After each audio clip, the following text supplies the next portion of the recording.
नमस्कार दोस्तों, मैं महावीर प्रसाद और आज हम पहुंचे हैं नवसर्जित ग्राम पंचायत 6 एनडी में। और 6 एनडी की अगर बात करें तो यहाँ के युवा नानूराम जी जाखड़ जो इस क्षेत्र के सबसे बड़े भामाशाह के रूप में अभी मौजूद है हमारे साथ, और बात करेंगे पंचायती राज परिसीमन को लेकर। पहले पहले तो सर बहुत बहुत बधाई हो गणतंत्र दिवस की। सभी हाँ जी, आपको भी महावीर जी और सभी फेसबुक साथियों को गणतंत्र दिवस की हार्दिक बधाई और शुभकामनाएं।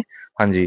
अच्छा, जाखड़ जी बात करें पहले आपके पूरे जीवन परिचय की बात करें तो जीवन परिचय आप। जी, मैं पहली से 7वीं तक राजशाही नगर में पढ़ाई की है मैंने। और राजशाही नगर में एलबीएस लाल बहादुर शास्त्री स्कूल है, उसमें मैं पहले से 7वीं तक पढ़ा। 8वीं यहाँ अनूपगढ़ में बीएन सीनियर सेकेंडरी स्कूल है, था कभी, अब तो नहीं, बंद हो गया। उसमें मैंने 8वीं की। उसके बाद में 9वीं 10वीं मैंने की BN senior secondary school Sangaria में है, इन्हीं का था वो। इन्हीं का है अभी भी, वो तो संस्था चल रही है, उसमें की 9वीं 10वीं। 11वीं 12वीं मेरी ग्रामोत्थान विद्यापीठ संगरिया से हुई है, जो स्वामी केशवानंद जी ने 1917 में उसकी नींव रखी थी। और उस टाइम अपने इलाके में नजदीक नजदीक एरिया में पढ़ाई का सोर्स बहुत ही वही था, सिर्फ ऐसे मान के चलो। ग्रामोत्थान विद्यापीठ बहुत बढ़िया संस्था है। उसमें मैंने 11वीं 12वीं की है। उसके बाद मैंने बीएससी के लिए वहीं संगरिया में स्वामी केशवानंद कॉलेज है, वहां से मैंने बायो से बीएससी की। और बीएससी करने के बाद मैं वापस घर आ गया। 1-2 बार कंपटीशन की तैयारी की, पर अच्छे ढंग से नहीं हो पाई, इसलिए मेरा सिलेक्शन नहीं हो पाया। और फिर मैंने पीएमटी के लिए भी ट्राई की, पर मेरा उसमें सिलेक्शन नहीं हुआ। उसके बाद मैंने कंप्यूटर क्षेत्र में भी कुछ करने की कोशिश की, बीसीए, पर मैं बीसीए कंप्लीट नहीं कर पाया था। 2 साल मैंने किए थे, फर्स्ट ईयर सेकंड ईयर। और फिर मैंने 1-2 साल और ट्राई की, पर मेरा जब सिलेक्शन नहीं हुआ तो मैं खेती में लग गया। 2-4 साल खेती करने के बाद मैं फिर चला गया 465, वहां मैंने पेस्टिसाइड का काम किया। 5-6 साल रहा, पर पीछे से क्या हुआ, ये घर भी बनाना था। और घर बनाने के बाद माता जी की तबीयत खराब रहने लगी ज्यादा, उनको जी कैंसर था। तो उस टाइम में फिर मैं अकेला भाई हूँ, तो मुझे वो काम धंधा छोड़ के घर पे आना पड़ा वापस। और यहाँ आने के बाद फिर से मैंने खेती बाड़ी संभाल ली। तो पहले मैं कुछ साल मैंने एक जमीन जो दूसरी थी अपने पास, उसमें बायो खेती भी की। 3-4 साल उसमें बढ़िया तरीके से बायो की। फिर आजकल तो अब ताजी भी एक्सपायर हो गए, तो वो बायो वाला सिस्टम तो मेरे से छूट गया। और अभी मैं खेती में ही हूँ। और बस सामाजिक कार्य करना, ये 2 काम कर रहा हूँ मैं, खेती और सामाजिक कार्य। अच्छा, अगर हम बात करें समाज सेवा की बात करें तो समाज सेवा फिर किस तरह से आपके ज़हन में आया कि अपने को समाज सेवा भी करनी है इस क्षेत्र में रहकर? जी, मेरे पिताजी स्वर्गीय सुल्तान राम जी जाखड़, वो बचपन से ही उनका हुनर ही ऐसा था, जुनून ही ऐसा था, वो सामाजिक कार्यों में व्यस्त रहते थे बचपन से ही। हर आप हमारे एरिया में कोई भी आपको जच्चा बच्चा जो भी मिले, आप किसी से पूछना उनके बारे में, वो एक हंसमुख मिलनसार, हर पीढ़ी से उस हिसाब से बात करने वाले और बहुत ही ज्ञानी और समाज सेवी थे। उन्होंने पीछे ये जो आप श्री कृष्ण नंदी गौशाला है अपने नारावाड़ी में, इसमें पूरे 3 साल लगाए थे गौओं की सेवा करना। सुबह निकलते, शाम को ही घर आते, पूरे दिन गौशाला में सेवा करना, मैनेजमेंट संभालना, वहाँ के कोई ड्राइवर है और है, उनका खाना भी घर से ले जाके सेवा पानी करते थे वो। तो जब तक वो थे, तब तक तो मुझे सामाजिक कामों की जरूरत नहीं पड़ी, आगे करने वाले थे। मैं मेरी खेती बाड़ी में, और जो आपको बताया उन चीजों में मेरी जिंदगी कट रही थी। उनके जाने के बाद मुझे ये जहन में ख्याल आया भी, जो उनका मार्ग था वही मार्ग तुझे लेना चाहिए। और वरना गुडविल वो नहीं बन पाएगी और लोग कहेंगे देखो उनका लड़का ये कुछ नहीं कर रहा, और उन्होंने पूरी उम्र सामाजिक कार्यों में लगाई है। तो उस सोच के साथ मैं सामाजिक क्षेत्र में आया, और जो अभी तक जारी है, आप देख ही रहे हो। अच्छा, आप लगातार प्रयास कर रहे हो, समाज सेवा के अंदर आप अग्रणी भूमिका में रहते हो और आपकी जो पूरी टीम है, वो भी लगातार आपका साथ दे रही है। और इस समय अगर देखा जाए तो बिल्कुल चुनाव भी नज़दीक है।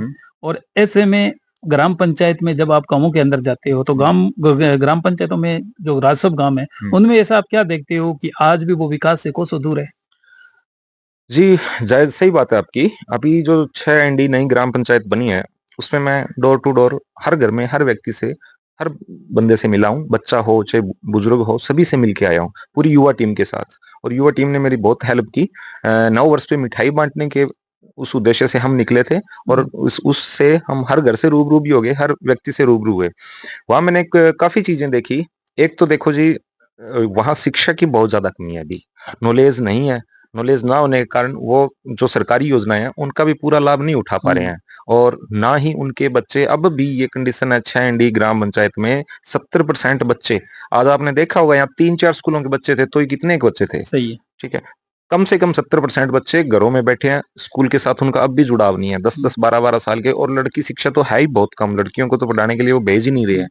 तो मैंने उनको समझाया भी था और आगे उसके ज़हन में मेरे कुछ हैं विचार जिनको मैं पूरा करने की कोशिश करूँगा। और दूसरी समस्या यहाँ खेल-कूद की भी है। खेल-कूद के नाम पर यहाँ कुछ भी नहीं है। एक वो बालीवाल का स्टेडियम जो बना है, एलसी डावला भाई ने बनाया था, वो तो शानदार है, उसके लिए एलसी डावला भाई को धन्यवाद। बाकी दूसरे खेलों के लिए यहाँ कुछ भी नहीं है और दूसरे खेलों की वजह से ना होने से युवा नशे की तरफ ज़्यादा बढ़ रहे हैं। तो अगर खेल प्रसारित होंगे तो युवा कंट्रोल में रहेंगे, नशे से बच के रहेंगे।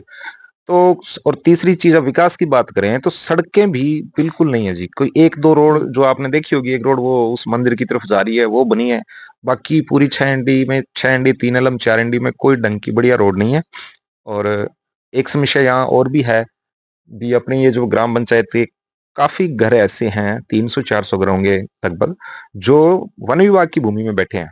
उनके पास पट्टे नहीं है, मालिकाना हक नहीं है। मालिकाना हक ना होने की वजह से उनको सरकारी योजनाएँ जैसे प्रधानमंत्री आवास योजना और भी कोई, वो उनका लाभ नहीं उठा पा रहे हैं। तो ये भी बड़ी मेजर प्रॉब्लम है यहाँ की। तो इसके बाबत मैंने पहले संतोष जी बावरी जी से भी बात की थी जब वो यहाँ 6 एनडी में आए थे। तो और कल परसों नहीं सॉरी कल ही, कल पता नहीं परसों आए थे यहाँ अपने संभागीय आयुक्त, आपको पता होगा नारावाली में। कल हाँ, तो वहाँ भी मैंने ये मुद्दा उठाया था, उनसे मेरी बात हुई, तो उन्होंने मेरे को ये आश्वासन दिया कि मैं मेरी कोशिश करूंगा, पर मैं क्लियर नहीं कह सकता। तो यही मैं आपके चैनल के माध्यम से आम जनता को कहना चाहता हूँ, देखो जी प्रयास मेरा 100% नहीं 110% रहेगा, पर मैं वोट लेने के लिए आपसे झूठ बोल के ये नहीं कह सकता भी मैं क्लियर पट्टे बना के ही दूंगा। प्रयास में मेरे कोई कमी नहीं रहेगी, पर मामला पेचीदा है, वन विभाग का है, कोई अपने हाथ की बात नहीं है और ये नियमों में संशोधन होके बड़े स्तर पर लेवल पे ही होने वाला मुद्दा है। कोशिश मैं पूरी करूंगा जी इसकी। अच्छा, आपने बात करें राजस्थान की जो परिसीमन हुआ है और बड़ी संख्या में नई-नई ग्राम पंचायतें भी बनी है हाँ जी। और आपकी नई ग्राम पंचायत भी बनी है। अब आप डोर टू डोर, घर-घर जा रहे हो, हाँ जी। तो लोग आपसे किस तरह की अपेक्षा रख रहे हैं? सामाजिक कार्यों को लेकर या फिर कोई पर्सनली किस तरह से अपेक्षा रख रहे हैं? जी। मैं इसमें एक चीज़ जोड़ना चाहूँगा जी, सामाजिक कार्य और अगर ईमानदारी से राजनीति करें तो, राजनीति में आए अगर ईमानदारी से, कंडीशन ये है, तो कोई ज़्यादा फ़र्क नहीं है। राजनीति भी सामाजिक कार्य करने की ही एक वो दिशा माध्यम है। और मेरा राजनीति में आने का उद्देश्य ही यही है। मेरा मेन काम सामाजिक कार्य है, तो सामाजिक कार्य में राजनीति में आऊँगा तो और बढ़िया तरीके से कर पाऊँगा। तो लोग जिस हिसाब से मेरा काम देख रहे हैं अभी पिछले 1 डेढ़ साल से ये सामाजिक कार्य में पूरा एक्टिव है, तो वो बढ़िया मान रहे हैं। उनको लग रहा है अभी अगर एक बार इस युवा चेहरे को मौका दिया जाए, तो ये अपने पंचायत के लिए कुछ भला कर सकता है। अच्छा, भ्रष्टाचार की अपनी बात करते हैं। पंचायत राज में जिस तरह से भ्रष्टाचार का बोलबाला रहा है, अनूपगढ़ पंचायत समिति में अभी पीछे लगातार हाँ जी। खबरें आप देख ही रहे हो कि प्रत्येक ग्राम पंचायत पर जांच केंद्र बैठ रही है और उसमें कहीं न कहीं आरोप भी लग रहे हैं। भ्रष्टाचार को किस तरह से देखते हैं? जी, भ्रष्टाचार एक बहुत बड़ी समस्या है। इसमें कोई शक नहीं है और देश के लिए सबसे घातक समस्या भी यही है और पंचायत स्तर पे तो ये है और भी घातक।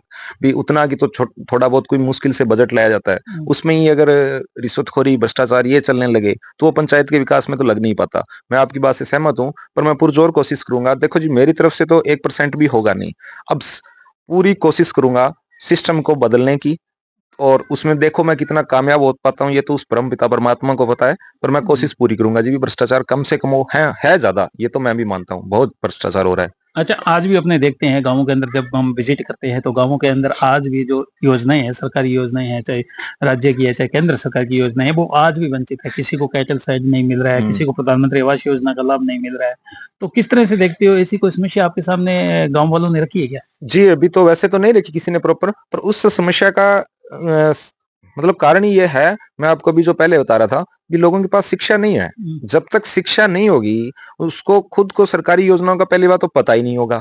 आम जनप्रतिनिधि है, वो इतनी मेहनत नहीं करता भी वो योजना उस तक पहुँचाए।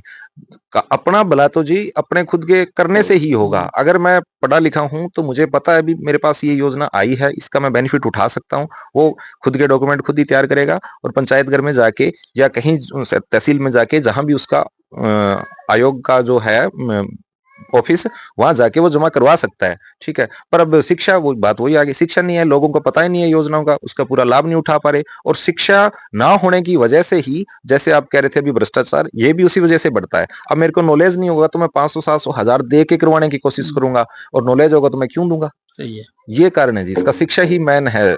मेन शिक्षा ये है। हाँ जी। अच्छा, आपने बात करें जिस तरह से आप लगातार अखबारों के और सोशल मीडिया के माध्यम से जुड़े हुए हो हाँ और जी। लगातार खबरें भी आ रही है, पंचायत समिति की खबरें आती है, तो देखा देखा जाता है कि कुछ चैतों को बजट बांट दिया जाता है। आप जैसे युवा और शिक्षित अगर आएंगे तो ये समस्या भी समाधान। जी, बिल्कुल समाधान होगा इसका। चैतों को ये बंदरबाट जो चल रही है, ये राजनीति में देखो पहले की राजनीति अलग थी जी। राजनीति पूरी ईमानदारी के साथ, और मैं जैसे अभी बता रहा था आपको, राजनीति में लोग सेवा करने के उद्देश्य से आते थे। अब राजनीति को बिज़नेस बना रहे हैं। तो बिज़नेस बनाएँगे तो एक से एक कड़ी वो जुड़ी हुई है। बंदरबाट तो वहाँ चलेगा ही, खुद का चैता होगा, वो आगे फिर खुद के चैते को कुछ करेगा।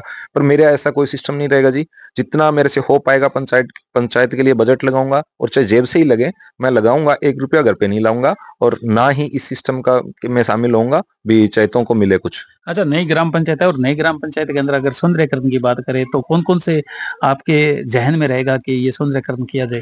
जी सबसे ज़्यादा तो रहेगा मेरा स्कूलों में जो ग्राउंड हैं, खाली पड़े हैं, उनमें पौधे लगाने का, दूब लगाने का, वहाँ का सौंदर्यीकरण करने का। दूसरा मेरा प्रयास रहेगा, मैं ग्राम वासियों को ऐसे मोटिवेट करूँगा भी वो अपने घर के आगे की जो सड़क है, गली है, उसको साफ-सफाई रखेंगे, उसमें ग्रीनरी के लिए पौधे लगाएँगे, और सड़क के किनारे-किनारे जैसे मैंने ये जी इसका मैं आपको एक उदाहरण दूँ, 6 एलम ए में आपने देखी होगी वो वादी, अपने नज़दीक एरिया में सबसे सुंदर गाँव है वो। उसकी हर गाँव की जो गलियाँ हैं, वो ग्रामीण खुद वहाँ बाहर साफ-सफाई करते हैं, झाड़ू निकालते हैं अपने-अपने घर के आगे से, और बढ़िया पेड़ लगे हैं पूरे गाँव में, पूरी ग्रीनरी है। मेरा भी कुछ ऐसा ही अभी मैं मेरी पंचायत को पूरा 6 लम एक ही जैसा बनाऊँ। अच्छा जाखड़ जी, एक साफ-सफाई को लेकर अपनी बात चल रही है। पीछे मदन दिलावर आए थे श्री गंगानगर, हाँ तो जी। तब मदन दिलावर से भी हमारी बातचीत हुई थी। हाँ जी। तो मदन दिलावर से जब हमने पूछा कि साफ-सफाई को लेकर क्या बजट आता है, तो उन्होंने कहा है कि ग्राम पंचायतों को लाखों रुपए दिए जाते हैं बिल्कुल जी। साफ-सफाई के नाम पर, हुँ। लेकिन गाँवों में वो बिल्कुल कहीं दिखाई नहीं दे रहा। हुँ। जी, मैंने ये चीज़ देखी है। अब क्या कहें, ज़्यादा कहेंगे तो वही बात है, लोग उसका इश्यू बनाएँगे। बाकी मैंने ये देखा है कि ग्रामीण क्षेत्र में क्या हो रहा है, साफ-सफाई के लिए, रख-रखाव, पार्कों के रख-रखाव के लिए अलग से माली को मतलब रखा जाता है। पर आज तक मैंने तो किसी पंचायत में देखा ही नहीं। पता नहीं कहाँ जा रहा है वो पेमेंट, कहाँ जा रहा है वो बजट, ठीक है? और कागज़ों में अगर आप डीपली जाओगे, छानबीन करोगे, तो आपको वहाँ पक्के 1-2 मिल जाएँगे ऐसे, जो अपनी पंचायत की सार-संभाल के लिए, साफ-सफाई के लिए होंगे। तो ये तो चल रहा है जी। मेरे को अगर जनता ने मौका दिया तो ऐसी चीज़ें नहीं होगी जी। अच्छा, आप अपनी ग्राम पंचायत को क्या कुछ कहना चाहोगे? 6 एनडी जो नवसर्जित ग्राम पंचायत है और अभी कुछ ही दिनों बाद जी, चुनाव की जी। घोषणा भी हो सकती है, आचार-संहिता भी लग सकती है, क्या कुछ कह सकते हैं? देखो जी, मैं मेरे ग्रामवासियों को ये कहूँगा, शिक्षा पे ध्यान दो जी। बालिका शिक्षा पे स्पेशल ध्यान दो। आने वाला टाइम बहुत खतरनाक होता जा रहा है। अपनी उम्र तो अनपढ़ होते हुए निकल गई तो निकल गई, दिहाड़ी मज़दूरी करके टाइम पास कर लिया। पर ये आने वाला टाइम, ये पीढ़ी जो आने वाली है, ये अगर पढ़ी-लिखी नहीं होगी तो उसका टाइम पास बहुत मुश्किल हो जाएगा। बालिका शिक्षा स्पेशली, इसलिए शिक्षा पर ध्यान दो। साफ-सफाई, गलियों की, सड़कों की साफ-सफाई, आपस में भाईचारा ये बना के रखो। चुनाव आते-जाते रहेंगे। अगर सीट आई तो जी मैदान में तो आऊँगा, और आपसे सहयोग की आशा रखूँगा भी, आपका आशीर्वाद मुझे मिलेगा। पर चुनाव के दौरान आपसी भाईचारा खत्म ना हो, गाँव में खींचतानी ना बने, यही आप सबसे अपील है जी। अच्छा, एक अंतिम सवाल हो रहा है, शिक्षा को लेकर अपनी बात चल रही है और शिक्षा को लेकर एक बार-बार मैसेज वायरल हो रहा है। अभी तक पूरी तरह नोटिफ़िकेशन तो जारी नहीं हुआ है सरकार की ओर से हुँ। कि जिस तरह से कि सरपंच भी 12वीं पास होना चाहिए, लेकिन उनके मंत्री अनपढ़। हाँ जी, ये एक सोचने वाली बात है। मैं भी देख रहा हूँ सोशल मीडिया पे है तो सही कि 12वीं पास हो और ये हो, और मंत्री पे वो कोई है ही नहीं। तो जी हम तो मतलब लोकतंत्र की सबसे छोटी कड़ी है वैसे वैसे तो पंचायत जैसे बड़ी। हाँ, पर अब आप ऊपर बैठे हो, आप अनपढ़ और मैं यहाँ अगर ग्रेजुएट बैठा हूँ तो क्या फ़ायदा है उसका फिर? तो ये होना तो सेम चाहिए। पर देखो मेरे हिसाब से तो 8वीं 10वीं तक ही आएगा। ये अभी हुँ, सोशल मीडिया की अफ़वाह है, पर हो सकता है राज्य सरकार कुछ निकाल दे ऐसा। क्योंकि राजस्थान के बहुत से जिले ऐसे भी हैं, जहाँ आज भी हाँ। 8वीं पास व्यक्ति नहीं मिलता। और उसमें एक चीज़, हाँ, बिल्कुल सही बात है जी आपकी। एक चीज़ मैं उसमें और भी ऐड करना चाहूँगा, कोई अकेली शिक्षा ही जो अपने किताबी डिग्री है, ज़रूरी नहीं यही शिक्षा हो। पहले के जो बड़े बुजुर्ग हैं, उनके पास भी एक्सपीरियंस है, नॉलेज है, कोई किताबी डिग्री होना ज़रूरी नहीं होता। उनका एक्सपीरियंस, नॉलेज भी बोलता है।